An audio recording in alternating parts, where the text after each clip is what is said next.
Olá, amigos do canal de Olhos Bem Abertos. Anícia ontem, mais uma vez com vocês, tratando sempre daquele assunto tão interessante, eu digo empolgante, que na verdade nós desconhecíamos, porque agora nós estamos tomando conhecimento. E como sempre digo, isso está sempre alinhado com aquilo que está escrito no Antigo Testamento, e num segundo momento nós veremos em episódios mais no futuro, nós veremos como também tem uma conexão forte com os evangelhos, ou com o evangelho de Jesus. Então nós vemos que tudo estava assim num rebuliço no século 21 antes do nosso. Nós percebemos assim, vamos dizer assim, pelo andar da carruagem, que alguma coisa muito séria iria acontecer, porque Marduk, ele estava cada vez mais imbuído de ser o grande governante. Ele queria o domínio todo para ele. E a segunda região, que era da responsabilidade dele, estava lá abandonada, uma confusão muito grande, muitas informações infundadas, nada parecido com o que nós estamos vivendo agora. E aí, Enlil estava realmente preocupada porque ele via um movimento cada vez mais crescente, muita guerra, muitos terrestres morrendo. Então ele consultou o pai do céu, que é Anu, e então eles tentaram ainda fazer alguma coisa para reverter essa situação, que na verdade, vamos falar, é uma situação política. Se nós olharmos o Antigo Testamento, desde o começo, é uma situação, são situações de políticas. A política é uma ciência. A política faz com que aquele que tem menos qualificação possa crescer ou submetido a uma inteligência maior, ou alguém hierarquicamente acima dele, e então ele começa a seguir, e assim a evolução. A lei do progresso é essa. E ela não para. Bom, e aqui a coisa estava muito, vamos dizer assim, muito inflamada, que até no episódio anterior eu coloquei, né, que a Terra virou um barril de pólvora. Ela ia explodir, não a Terra em si, né, mas a situação que estava sendo desenvolvida aqui no nosso mundo ia acabar com algum evento realmente muito difícil. Ele recebe novamente a visita de Gaozu, mesmo que visitou Enki, e as notícias não são boas, porque assim como ele recebeu também lá dentro daquele tablet, né, que realmente iria acontecer alguma coisa. Porque o tempo do carneiro, que era o tempo de Enlil, esse tempo estava passando, e esse tempo era um tempo de justiça, de benevolência, mas a paz que existia viria seguida por muita maldade, né, e derramamento de sangue. Isso incomodou muito Enlil como o grande dirigente. E era uma profecia muito ruim, mas enfim, eles tinham que continuar, não desistir, nunca desistir. E nesse momento, então, Marduk, ele vai se declarar Deus Supremo. Ele era acima de todos os outros. E ele tinha, assim, já tinha declarado literalmente que ele iria se apoderar da terra. E com essa disposição dele, vamos dizer assim, um evento, né? Uma calamidade como nunca havia acontecido, ele começa a se estruturar, a se desenhar. E é nesse período que vai surgir o patriarca Abrão. O patriarca Abrão, ele é reconhecido dentro do judaísmo, do cristianismo e do islamismo. Então, ele foi o primeiro patriarca, e nós vamos entender o porquê ele foi o primeiro patriarca. Abraão, ele era nascido em Ur. Então, ele era ali, ele estava ligado a toda ao deus Nanar, que Nanar também é filho de Enlil. Então, Nanar passa a ter também a realeza, ou seja, ele era o responsável, né, por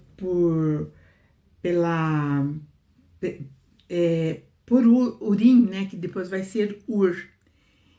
E então essa cidade-estado de Ur, né, se tornou a terceira capital da Mesopotâmia. Ela tinha uma importância bem grande.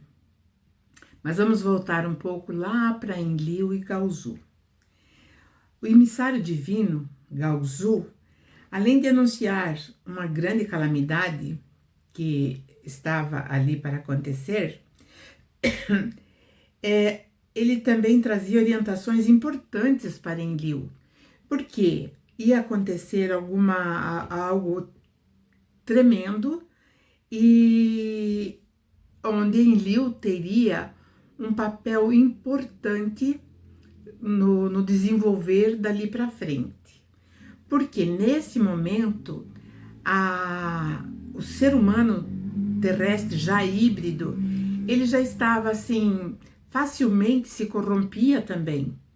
E era, vou dizer assim, que era impossível não se corromper, porque as ofertas que vinham eram muito tentadoras. E assim, então, essa calamidade, ela já não estava mais desenhada, ela estava sendo somente aguardada. Então, Enlil recebeu ali a orientação de procurar um homem justo e digno, porque seria a semente, né, de um ancestral que preservaria a humanidade. Então, ele tinha que procurar. E essa humanidade é a humanidade civilizada, como era no princípio, na primeira região. E segundo Enlil recebeu a informação de Galzu, que essa era a vontade do Criador de tudo, que depois, vulgarmente, nós começamos a chamar de Deus. Mas Deus, ou deuses, é uma palavra vulgar. O Criador de tudo, nosso Pai Celestial, aquele que rege os universos, então esse nós chamamos do Criador, Pai Celestial de todos os seres, não só dos seres do planeta Terra, de todos os seres, pelo menos desse nosso universo. Então, isso a gente já tem uma certeza. E quando Enlil ele começa a pensar, depois que Galzu se ausenta, ele começa a pensar, e ele pensou, né? Quando Galzu visitou meu irmão Enki, ele deixou a tabuleta do lado, que foi um pouquinho antes do dilúvio, deixou lá desenhado, né? Vamos dizer assim, um veículo submergível, aquele que, não, submergível não, vamos dizer assim, um submarino, né? E ele procurou e não achou, ele não viu nada. Então ele mesmo se questionava, né? Aquilo que tinha acontecido com ele era um oráculo do céu, ou apenas tinha sido uma cogitação dele, uma imaginação. Mas ele ficou nesse impasse, ele não falou nem para a esposa dele, não falou para os filhos, né, para Nanar, principalmente que estava ali envolvido, e não falou então para ninguém. Apenas ele foi no templo de Nibruki, que era ali em Nippur, que era o templo de Enlil, para saber dos sábios que ficavam ali, os sábios sacerdotes, que eram os sacerdotes celestiais, porque eles não eram daqui, eles eram de lá. E então ele queria saber que esses sábios celestiais apontassem o homem mais justo, e porque ele precisava desse homem. E o supremo sacerdote, aquele que estava acima de todos, ele fala: procura na casa de Tihu. Quem é Tihu? Tihu é o nome sumério de Terá. Se vocês forem no capítulo, deixa eu ver, acredito que capítulo 10, por aí, quando começa a contar a história de Abrão no Antigo Testamento, vocês vão ver que o nome dele em primeiro momento é Abrão e que o pai dele se chamava Terá. Algumas traduções vêm com Terá com H no fim, mas na maioria das nossas traduções é Terá. Esse Terá, o pai de Abraão, ele era um sacerdote oracular, ou seja, dentro dos oráculos. E ele era fiel, mas fiel mesmo ao Deus Enlil. Bom, nessa altura do nosso tema que está sendo desenvolvido, um personagem comum ao cristianismo, ao judaísmo e islamismo, então, como eu disse, vai aparecer.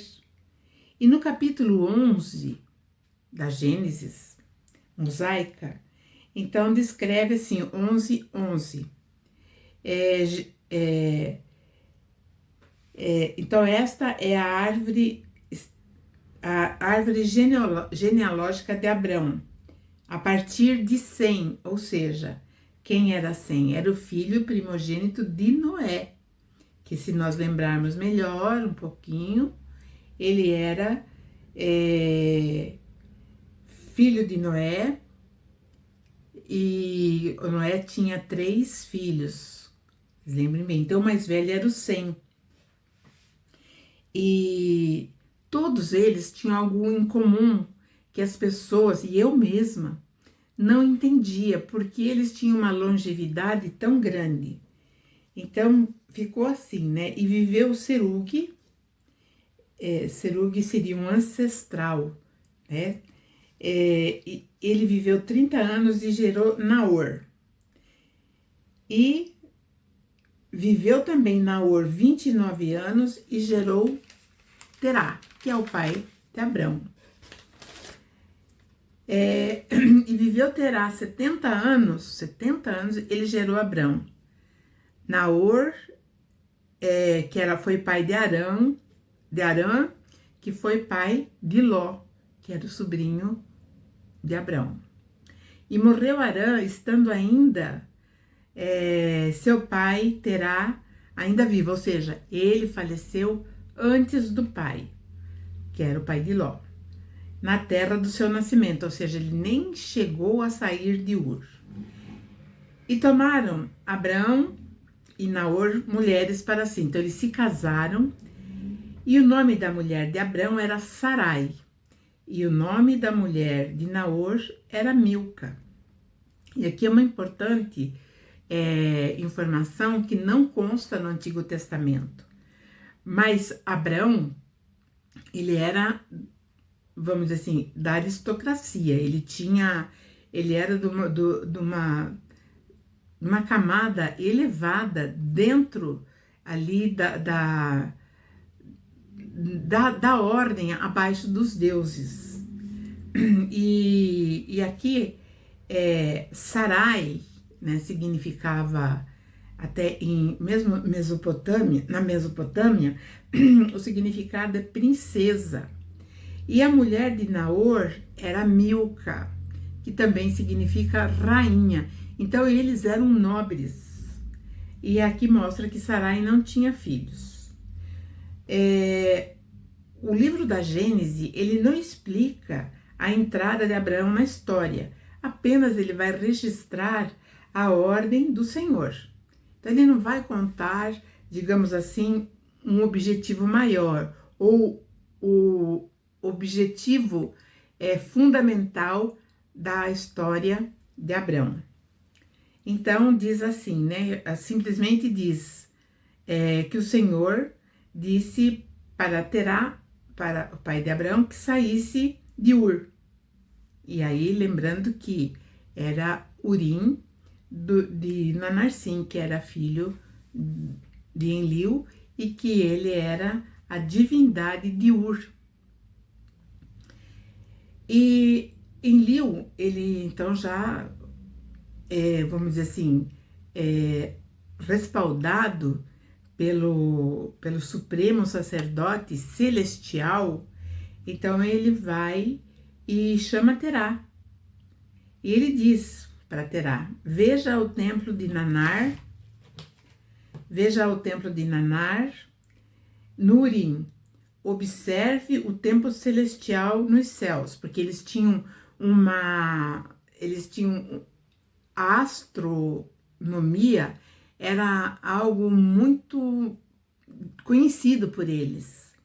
E através deles que nós ficamos também com algum conhecimento na astronomia. Então ele diz assim, né? 72 anos da Terra é a soma de uma porção celestial. Era um tempo que eles tinham para eles, de 72 anos. Aí ele fala: observe e anote cuidadosamente o passo dessas 3 porções. Então, seria a cada 24 anos, seria 3 fases, né? A cada 24 anos, fatos marcariam o destino das 4 regiões na Terra. A família de Terá, como eu já falei, descendia de Sem, eles eram semitas. E Abraão era a 7ª geração depois de Sem. Eram todos sacerdotes no Nibruqui, como eu já falei, e eram casados com filhas reais dos reis do Urim. O Urim seria, eu diria assim, a camada mais seleta. Então, eles eram reis também. Mais tarde, o Urim será representado também na Arca da Aliança, que nós veremos também que na Arca da Aliança tem Urim e Tumim. Então, ainda é a herança lá da Mesopotâmia dos antigos deuses. E Urim, né, significa luzes. Então, esse é o significado da palavra Urim na Mesopotâmia. Marduk, ele estava atento a todos os movimentos, ele sabia que ele ia dominar, então alguma coisa estava em suspensão. Então era aquele momento em que todo mundo sentia que algo ia acontecer, mas não sabia quando e não sabia o que era. E nesse momento, então, ele já com essa intenção, Marduk sai visitando as cidades-estados, todas. Então ele começa a percorrer as cidades-estados, principalmente da primeira região de Enlil. Então ele estudava detalhadamente as suas políticas, os seus credos e principalmente as suas fraquezas. E essas fraquezas são as fraquezas emocionais. Porque Marduk, ele tinha uma capacidade, todos eles tinham altas habilidades, altas capacidades. Então, a de Marduk era justamente manipular a mente. Então ele fazia discursos em todos os lugares que ele ia, falando sobre a sua supremacia e que ele era o Senhor.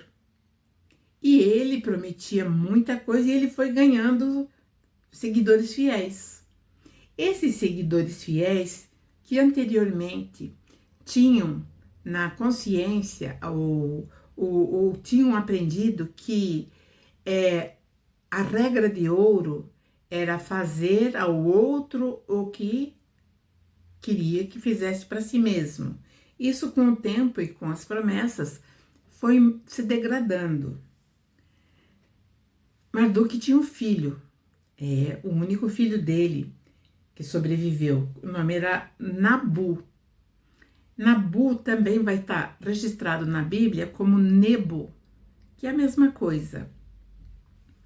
E ele era, digamos assim, o ponto forte do pai era esse filho Nebo, que ele, enquanto o pai fazia toda a investigação de um lado, o Nabu ou Nebo, ele ia para outros lados e ele conseguiu ir acima ele fala do mar superior, que na verdade é o Mediterrâneo, então ele se espalhou todo lá por cima, né, do Mediterrâneo, e que atinge ali a costa da África e Europa atualmente.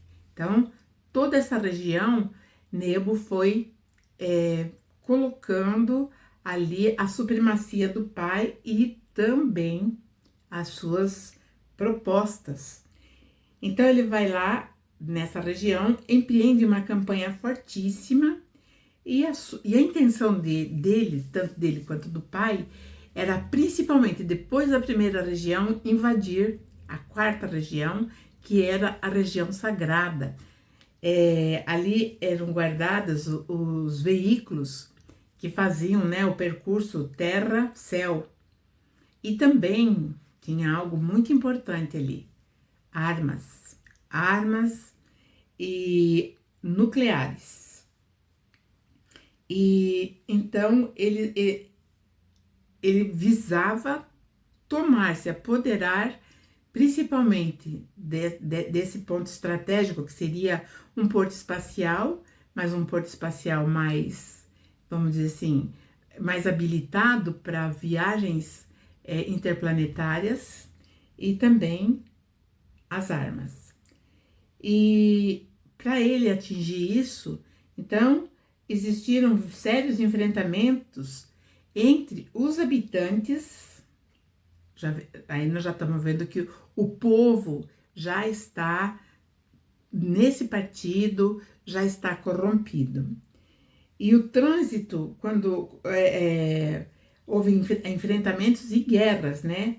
Os reis formaram exércitos de guerreiros terrestres, de homens da terra, e o trânsito das caravanas foram suspensos e construíram grandes muralhas. Então houve uma parada.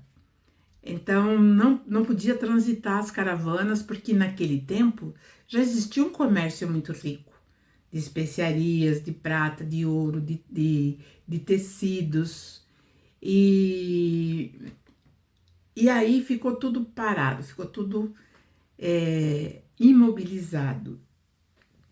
E Enlil, então, ele percebeu, né, que a profecia de Gaozu já estava acontecendo. Então ele vai chamar Nanarsim, seu filho, e mandou que ele e sua esposa, que se chamava Ningal, fosse para outra cidade, onde era uma cidade muito parecida com Ur, e que na Bíblia está assim relatado no capítulo 12 do livro da Gênesis. Então diz assim: ora, o Senhor disse a Abraão: sai da tua terra, que era Ur, da tua parentela, que era onde estava toda a família dele, e da casa do teu pai, ou seja, das propriedades do teu pai, e para a terra que eu te mostrarei. E farei de você uma grande nação, e abençoarei o teu nome, e você será uma bênção. e abençoarei os que te abençoarem, e amaldiçoarei os que te amaldiçoarem. Em você serão benditas todas as famílias da terra. Então, aqui reside também um ponto muito importante dentro dessa questão.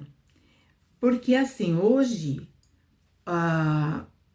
nós não temos, vamos dizer assim, o conhecimento de quem foi Abraão, qual foi o motivo, ou ele ficou dentro de um contexto muito religioso, dentro do protestantismo.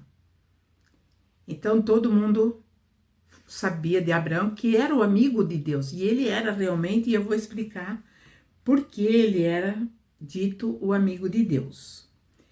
Então, e aqui nós vimos, né, que eu achei bem importante, em você serão benditas todas as famílias da terra. Não é só uma família, não é só uma etnia, todas as famílias da terra. Ou seja, todos os países. E assim partiu Abraão, como o Senhor tinha dito, e Ló foi com ele, porque o pai dele tinha falecido, que era Naor. E era Arã, o pai dele se chamava Arã, desculpe. E era Abraão da idade de 75 anos quando ele saiu de Arã. Arã era uma cidade muito parecida com Ur. Então, a grande nação que sairia do tronco de Abraão não é como muitos pensam e assim acreditam, que é apenas o povo de Israel. E que ele seria o escolhido do Criador. Porque nós vamos ver que o Senhor, que nós vamos tratar dentro do Antigo Testamento, não é o Criador. Não é o Criador de tudo que existe. Há tantas coisas que precisamos compreender para podermos realmente nos libertar da prisão em que nós fomos colocados. Nós fomos jogados dentro de um buraco escuro para nós não entendermos, não compreendermos tudo aquilo que é muito importante e faria total diferença na nossa civilização e na evolução das inteligências que habitam o planeta Terra. As inteligências que habitam somos nós, a população da Terra. A nossa jornada nessa nova etapa que eu estou desenvolvendo aqui com vocês, eu falo sobre os nossos colonizadores, esses seres que vieram para a Terra em primeiro momento por uma necessidade de sobrevivência. Então, em primeiro lugar, eles precisavam sobreviver. Porque o planeta deles estava fadado a morrer, e assim morreria toda a sua população.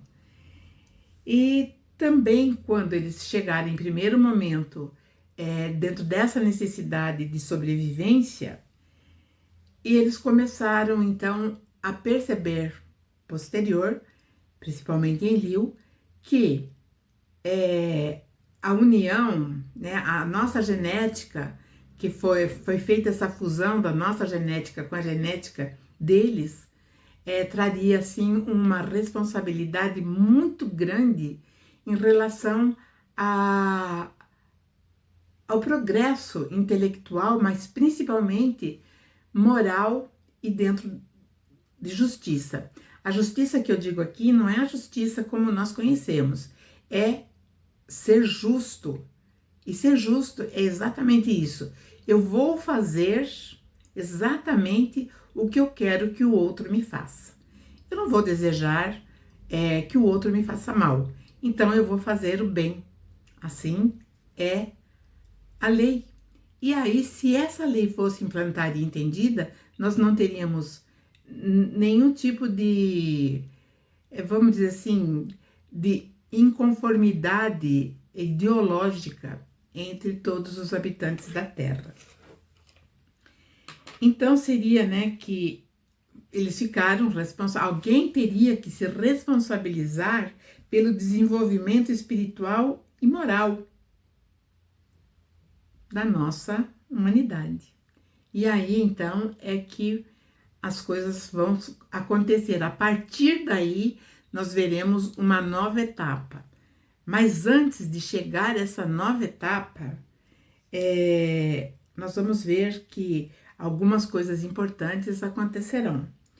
E esses fatores ou esses fatos que vão acontecer, eu deixarei para o próximo episódio, onde nós estaremos tratando, né, de como foi o desenvolvimento do ser humano dando sequência na administração de partes da Terra.